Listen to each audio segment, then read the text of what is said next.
എന്തായാലും ചോദ്യപേപ്പർ ചോർച്ച വിവാദത്തിൽ MS സൊല്യൂഷൻസിനെതിരെ കൂടുതൽ പരാതികൾ വരുന്നു. ചാനലിൻ്റെ ഉള്ളടക്കം സ്ത്രീവിരുദ്ധമെന്ന് കാണിച്ച് AIYF പോലീസിന് പരാതി കൊടുത്തു കഴിഞ്ഞു.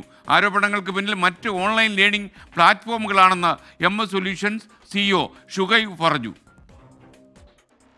MS സൊല്യൂഷൻസിനെതിരെ ചോദ്യപേപ്പർ ചോർച്ചയുമായി ബന്ധപ്പെട്ട് ഓണപരീക്ഷാ സമയത്ത് പരാതി ഉയർന്നിരുന്നു.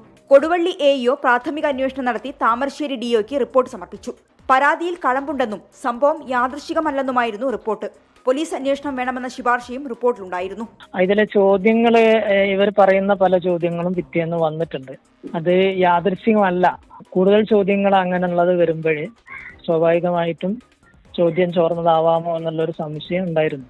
പക്ഷേ നമുക്കത് അന്വേഷിക്കാനുള്ള സോഴ്സുകൾ ഇല്ലാത്തത് കൊണ്ട് അത് ബന്ധപ്പെട്ട ആളുകളെ കൊണ്ട് അന്വേഷിപ്പിക്കണം പറഞ്ഞുകൊണ്ടാണ് ഫോർവേഡ് ചെയ്തിട്ടുള്ളത്. സംഭവത്തിന്റെ ഗൗരവം കണക്കിലെടുത്ത് ക്രൈംബ്രാഞ്ച് അന്വേഷണം വേണമെന്ന ശുപാർശയുമായി DO ഈ റിപ്പോർട്ട് വിദ്യാഭ്യാസ ഡയറക്ടർക്ക് സമർപ്പിച്ചു. എന്നാൽ തുടർ നടപടി ഉണ്ടായില്ല. MS സൊല്യൂഷൻസിനെതിരെ ക്രിസ്മസ് പരീക്ഷാ ചോർച്ചയിൽ വീണ്ടും പരാതി ഉയർന്നതോടെയാണ് വിദ്യാഭ്യാസ വകുപ്പ് വിഷയം ഗൗരവത്തോടെ കണ്ടത്.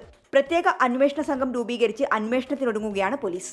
ചാനലിൽ ഉള്ളത് സ്ത്രീത്വത്തെ അപമാനിക്കുന്ന ഉള്ളടക്കം എന്ന പരാതിയുമായി AIYF കൊടുവള്ളി പോലീസിൽ പരാതി നൽകി.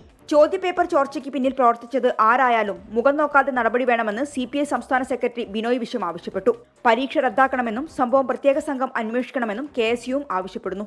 ക്രിസ്തുമസ് പരീക്ഷ ചോദ്യപേപ്പർ ചോർച്ചയുമായി ബന്ധപ്പെട്ട് പരീക്ഷകൾ റദ്ദാക്കി പ്രത്യേക അന്വേഷണ സംഘം രൂപീകരിച്ച് അന്വേഷണം നടത്തണമെന്ന് KSU ആവശ്യപ്പെടുകയാണ്. ചോദ്യപേപ്പർ ചോർച്ചയ്ക്ക് പിന്നിൽ പ്രവർത്തിക്കുന്നത് സ്വകാര്യ ട്യൂഷൻ സെന്ററുകളും.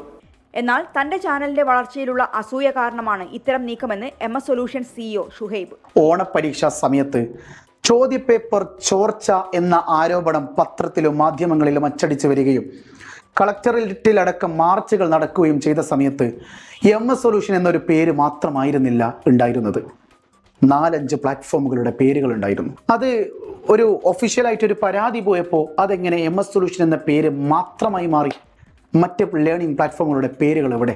പരീക്ഷാ ചോർച്ചയിൽ MS സൊല്യൂഷൻസിന് തെറ്റുപറ്റിയെന്ന് കണ്ടെത്തിയിട്ടും നടപടിയെടുക്കാത്ത വിദ്യാഭ്യാസ വകുപ്പിനെതിരെ വലിയ പ്രതിഷേധമാണ് ഉയർന്നത്.